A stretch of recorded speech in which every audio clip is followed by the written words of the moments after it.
Introducción a la frase verbal, el verbo conjugado como núcleo de la frase verbal. Hasta ahora han estado trabajando con frases nominales y todo lo relativo a las frases nominales, cuyo núcleo es el sustantivo o palabra que funciona como un sustantivo. Desde ahora comenzarán a trabajar con las frases verbales, cuyo núcleo siempre es el verbo conjugado. Es necesario que aprendan cómo se conjugan los verbos en inglés porque en el diccionario solo aparecen los verbos en infinitivo o verbo base. Una vez que identificamos en un texto cuál es la palabra, cuál es el verbo, debemos conocer en qué tiempo está, en qué persona está, si está en afirmativo, en interrogativo, en negativo, para poder traducirlo o interpretarlo correctamente. Antes de comenzar a estudiar el primer verbo que van a aprender, les voy a comentar sobre el infinitivo. El infinitivo, como es un verbo no conjugado, tiene la función de sustantivo, es decir, que es núcleo de frase nominal, ya que nombra a la acción, pero sin especificar quién la hace ni en qué momento la hace. Es decir, que el infinitivo no nos dice en qué tiempo se desarrolla la acción. En las oraciones o en un texto, el verbo en infinitivo puede estar precedido por la partícula to o bien no llevar esta partícula.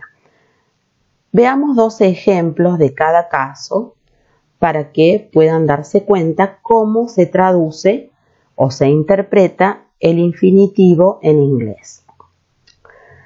She wants to see the results.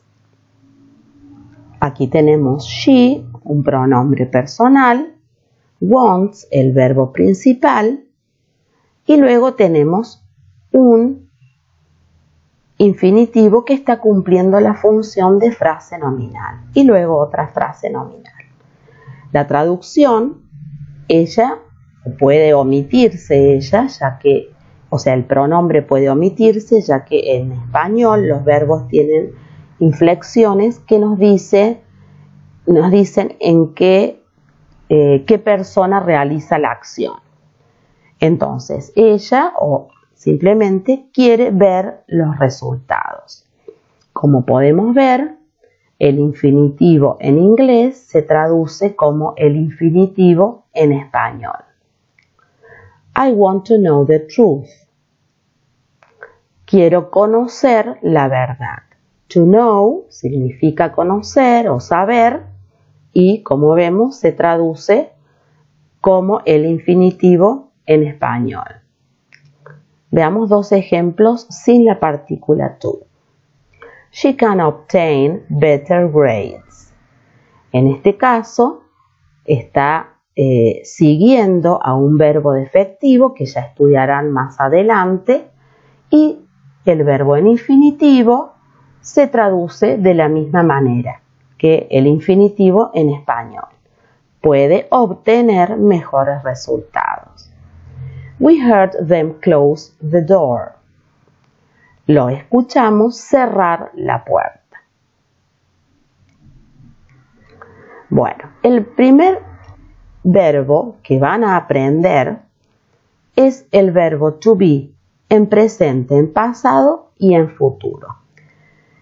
El verbo to be, que ese es el infinitivo del verbo to be, de este verbo, puede tener tres significados en inglés.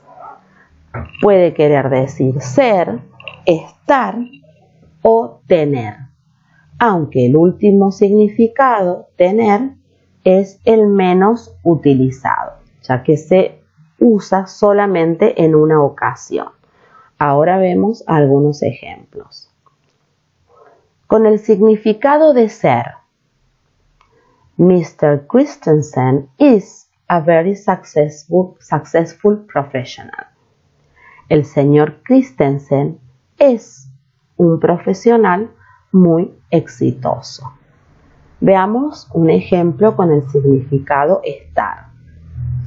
The affected area is under observation.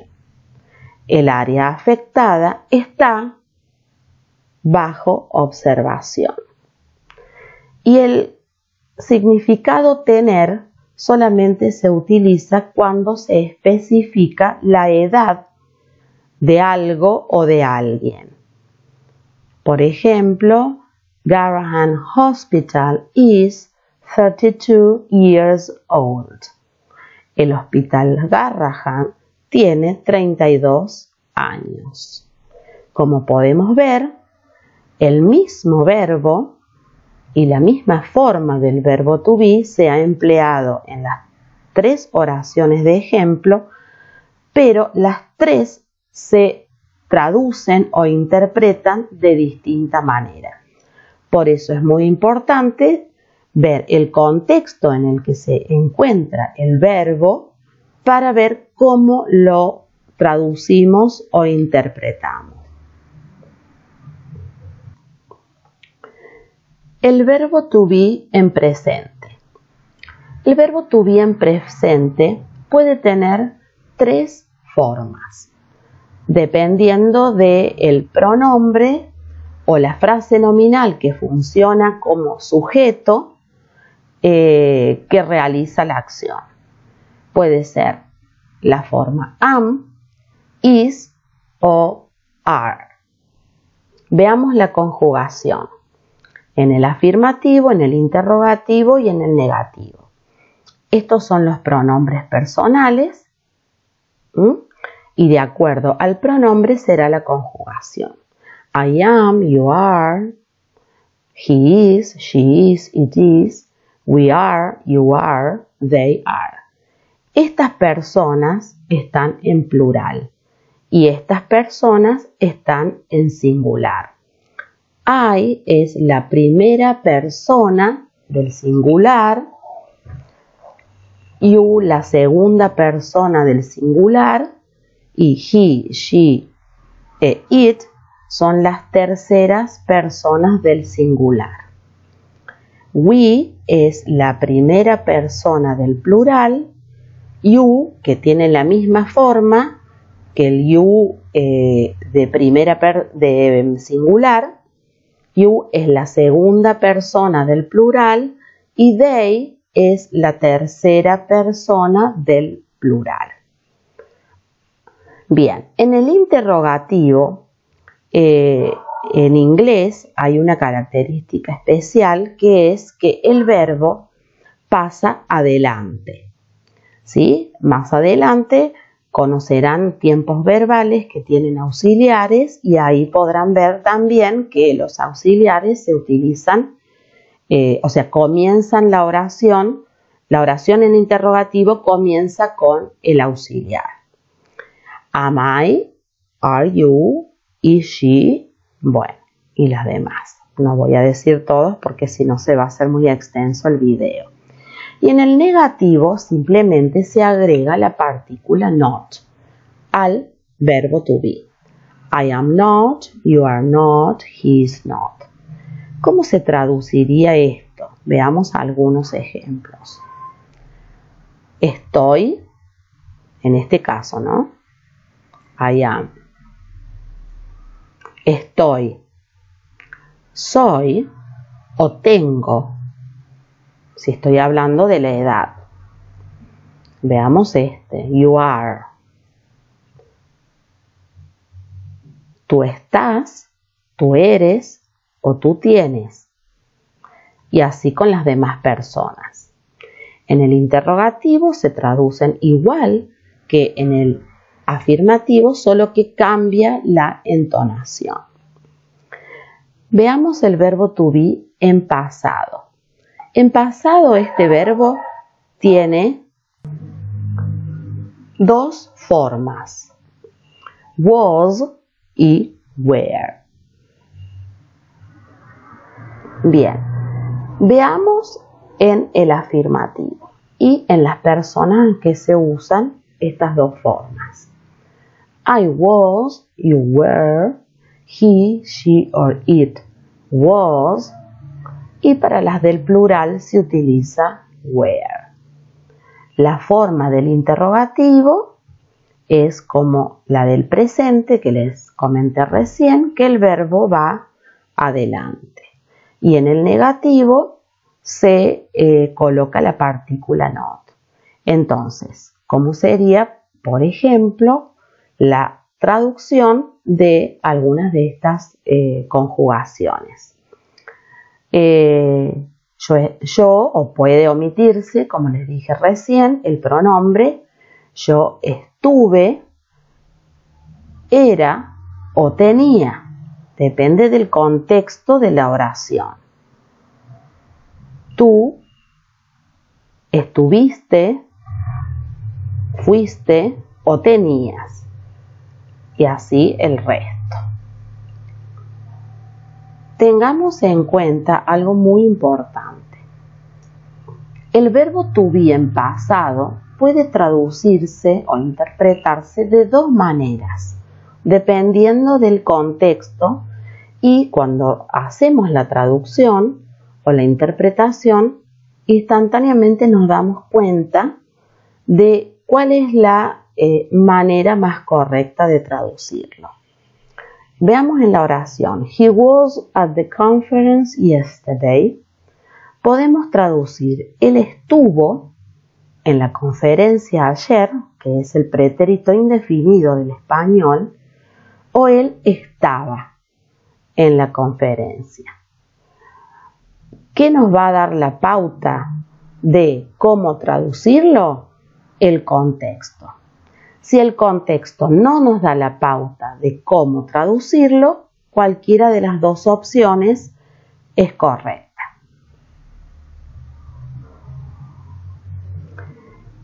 El verbo to be en futuro. La conjugación del verbo to be en futuro necesita de un auxiliar, que es el auxiliar will, que indica futuro y que de ahora en adelante, cada vez que aprendan un tiempo verbal nuevo, van a ver que se repite este auxiliar para expresar la conjugación en el futuro. Y el verbo que sigue, digamos, es el verbo to be, en infinitivo, sin la partícula to. Entonces, es igual para todas las personas. I will be, yo, o puedo omitir el pronombre, estaré, seré o tendré.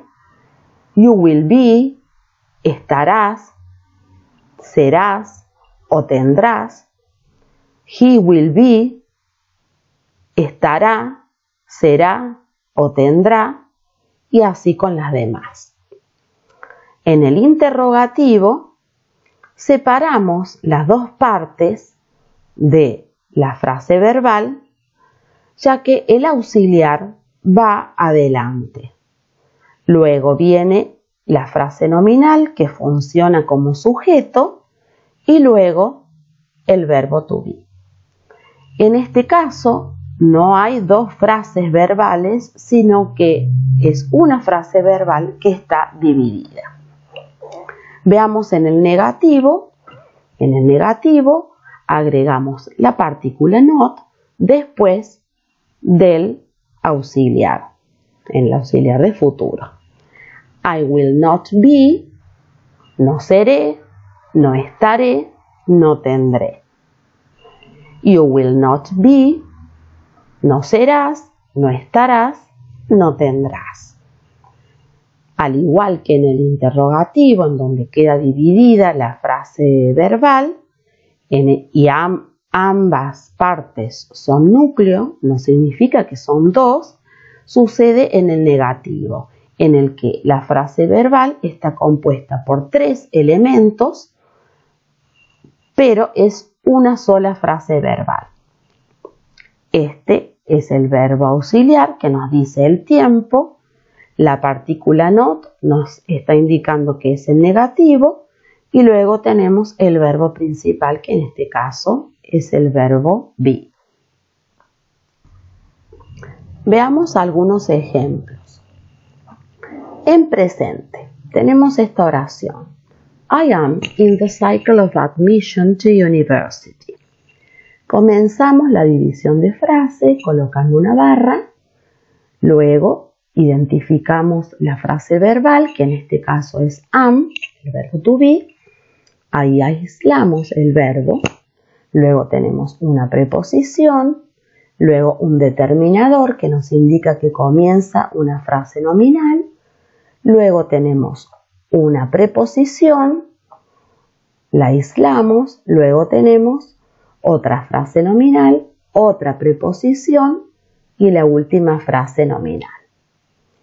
Yo he marcado los núcleos para que ustedes puedan visualizarlos. La frase verbal de esta oración es am. I am in the cycle of admission to university. Traducción es estoy en el ciclo de ingreso de la universidad. Ahí podemos ver cómo está la conjugación del verbo to be en presente en la primera persona. Veamos la segunda. Tenemos un determinador que nos indica que comienza una frase nominal. Vamos hasta donde comienza la frase verbal, que en este caso es el verbo is. Es el verbo to be conjugado en tercera persona. Termina la frase verbal, colocamos una barra y vamos hasta el punto final. El sistema de selección de personal es un sistema altamente eficiente. Ahí faltó la palabrita de. Bien, veamos ejemplos en pasado. Comienza una frase nominal que el núcleo es un pronombre. Recuerden que los pronombres son núcleo de frase nominal porque representan a una persona o a una cosa en el caso de it. Luego tenemos la frase verbal en pasado y en negativo. Nos damos cuenta porque tenemos la partícula not.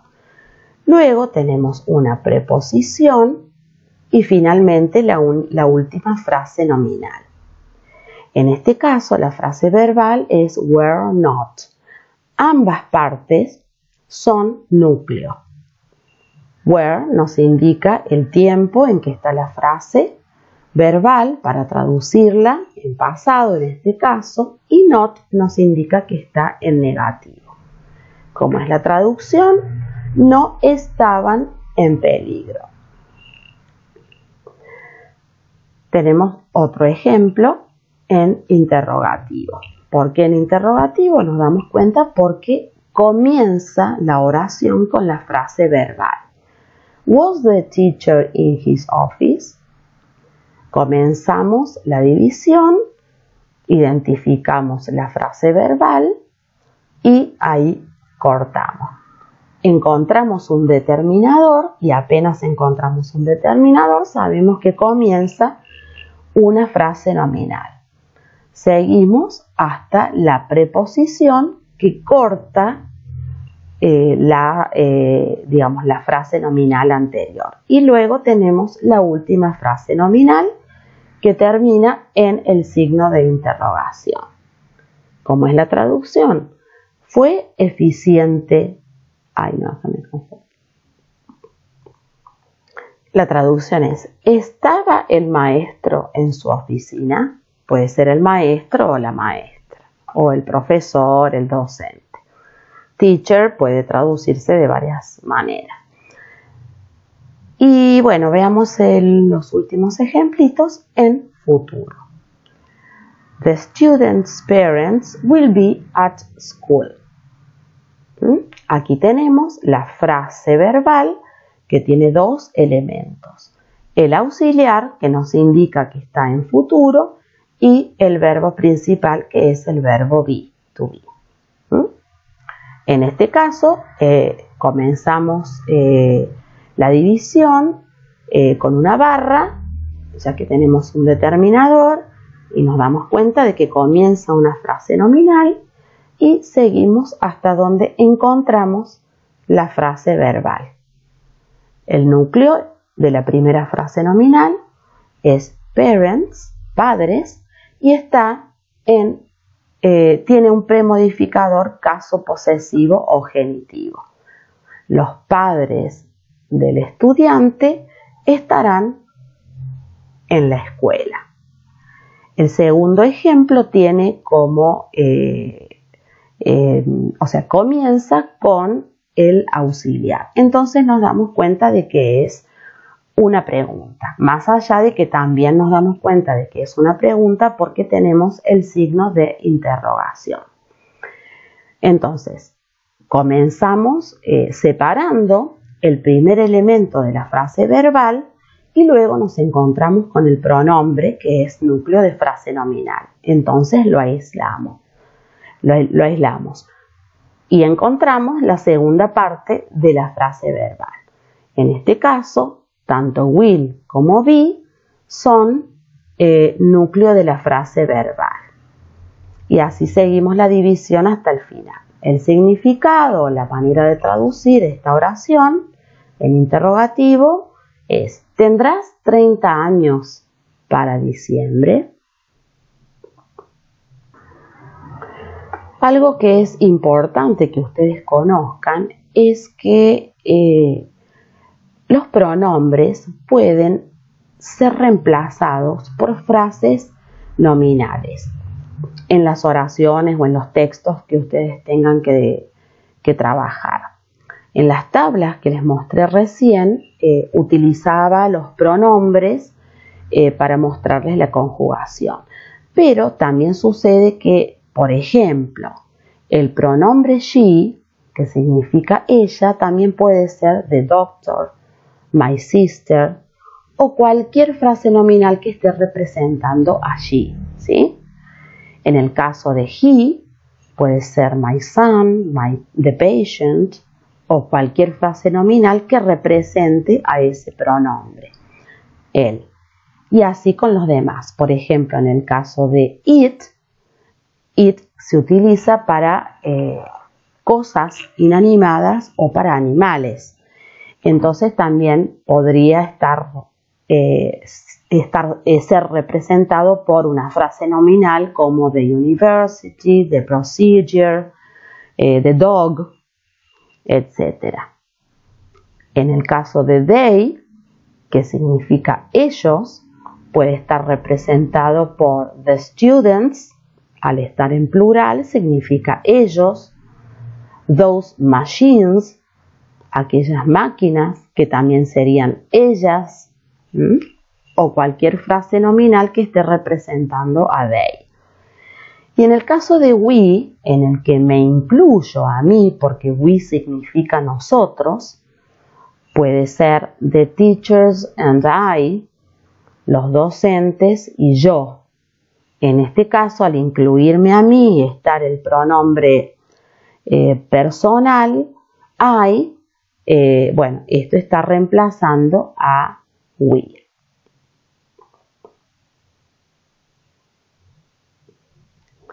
Algo importante que también deben conocer es que dentro de la frase verbal, además del núcleo, puede haber adjetivos y adverbios. Estos serían los modificadores de la frase verbal.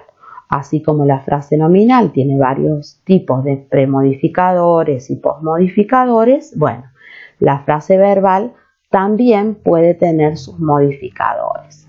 Veamos algunos ejemplos. Those new technologies are very efficient. Bien, veamos acá la división. Comenzamos haciendo una barra porque tenemos un determinador que nos indica que comienza una frase nominal. Vamos hasta donde encontramos la frase verbal, que en este caso es are. Y lo que tenemos después es, son palabras que están modificando a are. En este caso tenemos un adverbio, very, y luego tenemos un adjetivo. En este caso, la frase verbal tiene dos modificadores, adverbio y adjetivo. La traducción sería: esas nuevas tecnologías son muy eficientes. Veamos el segundo ejemplo. Their responsibilities were vast. Aquí tenemos el verbo to be en pasado acompañado de un adjetivo que completa la idea de esta frase verbal. Sus responsabilidades eran o fueron vastas. Veamos el último ejemplo. Anemic people are always tired. Comenzamos con un adjetivo que está modificando al núcleo de la primera frase nominal, que es people. Y luego nos encontramos con la frase verbal que está acompañada por un adverbio, always, y tired es un adjetivo. La traducción: las personas anémicas siempre están cansadas.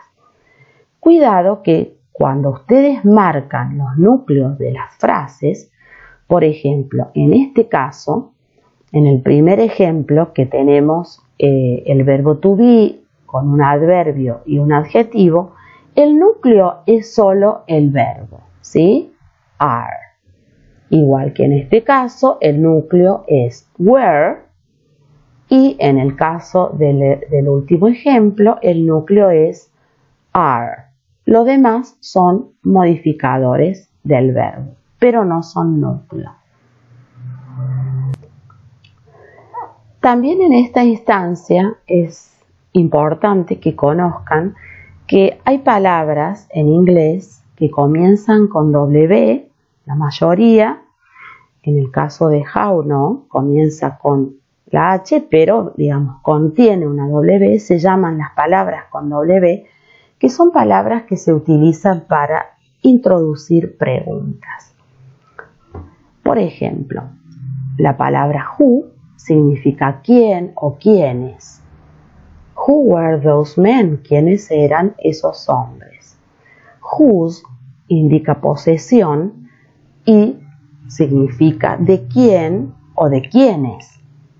Whose jacket is this? ¿De quién es esa chaqueta? What significa qué, cuál o cuáles. Por ejemplo, what did you say? ¿Qué dijiste? What is the capital of Argentina? ¿Cuál es la capital de Argentina? Luego tenemos la palabra which, que significa también, al igual que what, qué o cuál. Y cuáles también.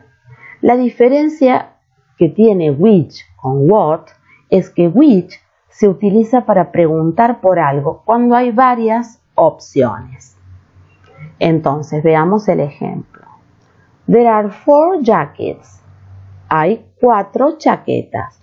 Which is yours? ¿Cuál es la tuya? Esa es la diferencia con what. Cuando hay varias opciones y queremos preguntar por algo, utilizamos which. De todos modos, recuerden que ustedes no tienen que producir nada en inglés, sino que tienen que saber los significados y las funciones y usos de las palabras para poder decodificar los textos que tienen que trabajar. Luego tenemos where, que significa dónde, a dónde. Where are you from? ¿De dónde eres? Where is the hospital? ¿Dónde está el hospital? When significa cuándo. When is your birthday? ¿Cuándo es tu cumpleaños? Why significa por qué. Why are you sad? ¿Por qué estás triste? Y luego tenemos how, que significa cómo. How are you? ¿Cómo estás? How también puede encontrarse con las palabras much y many. que ustedes pueden encontrar el significado de estas palabras en la lista de determinadores. Son determinadores. Y ambas significan cuánto, solo que se utilizan para distintos tipos de sustantivos. En el caso de how much para sustantivos incontables y en el caso de how many para sustantivos contables.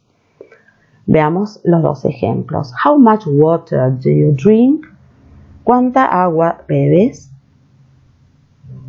Y en el caso de how many friends do you have? ¿Cuántos amigos tienes? Ahora estudiaremos el verbo there be, en presente, en pasado y en futuro. El verbo there be significa haber, denota existencia y se forma con la palabra there más el verbo to be, sin la partícula to. Veamos la conjugación del verbo there be en afirmativo. There is, there are. No usamos personas, en este caso, para la conjugación del verbo there be. There is, hay, y there are, también hay. En español, si bien en inglés es diferente la conjugación cuando es singular a cuando es plural, en inglés la traducción es igual. Porque decimos, hay un docente o hay 3 docentes. Lo que determina la cantidad es la frase nominal que sigue.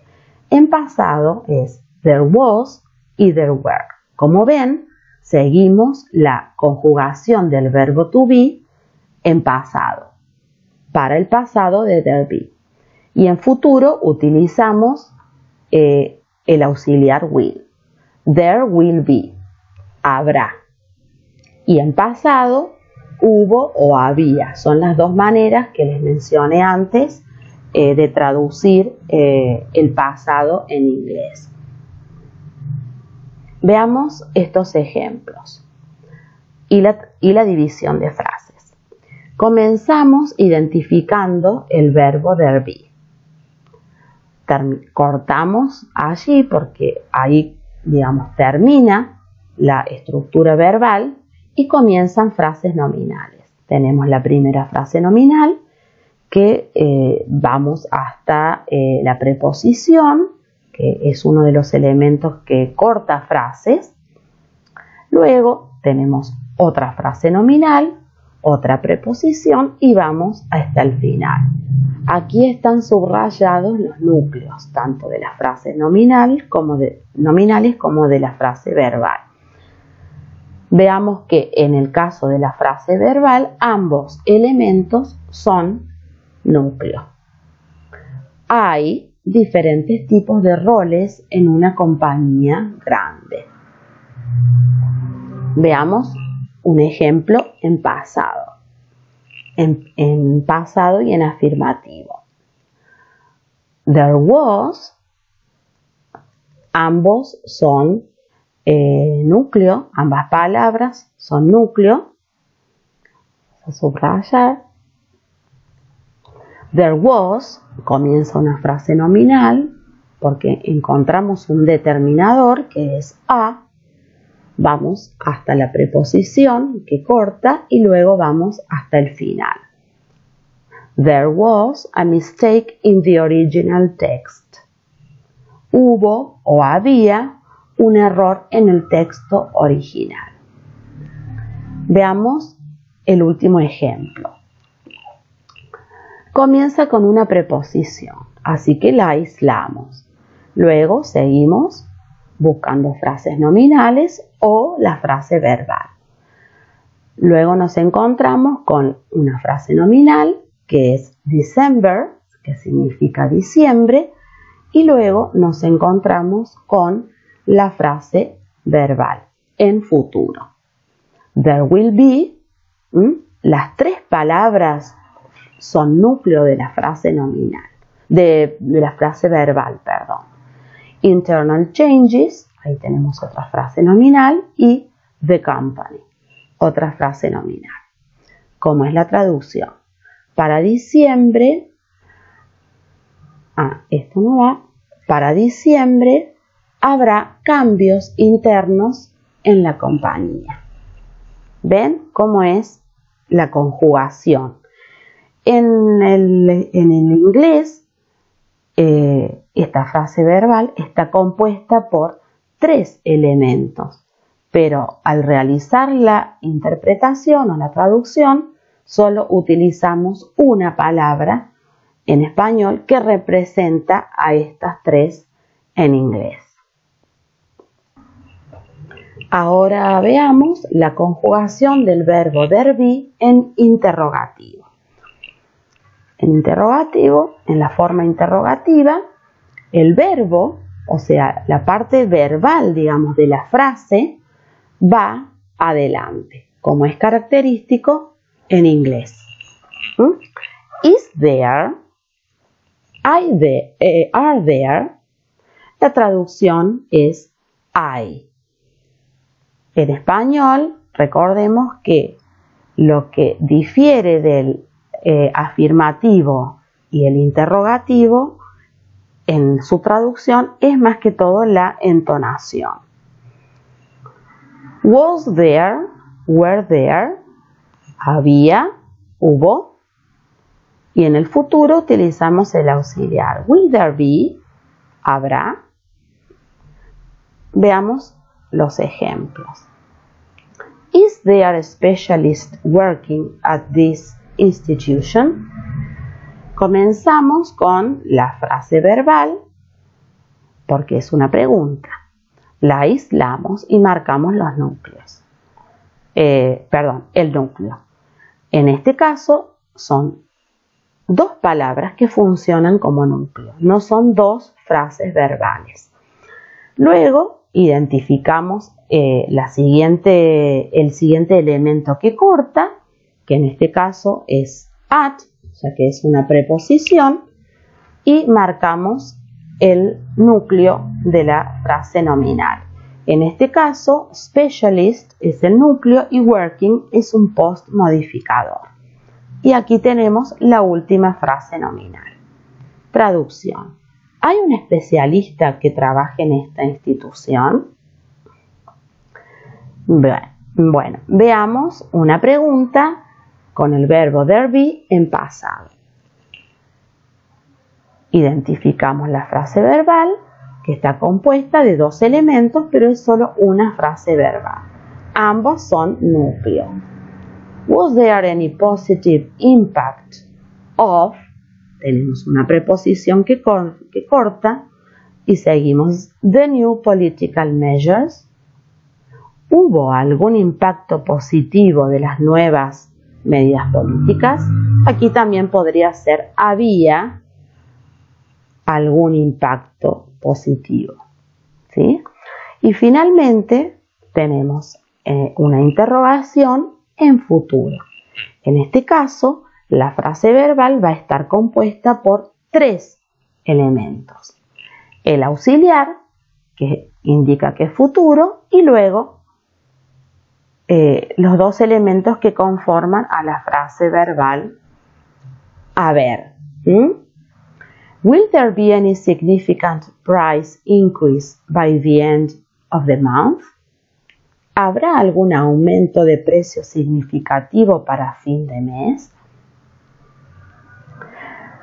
Bueno, y en negativo, la conjugación del verbo there be agrega la partícula not. La partícula not, o en ocasiones no. Algunas veces se utiliza not y otras veces no, pero no viene al caso explicarles esa diferencia. Lo importante es que ustedes puedan identificar que la frase verbal está en negativo. Entonces, there is not para singular, there are not para plural.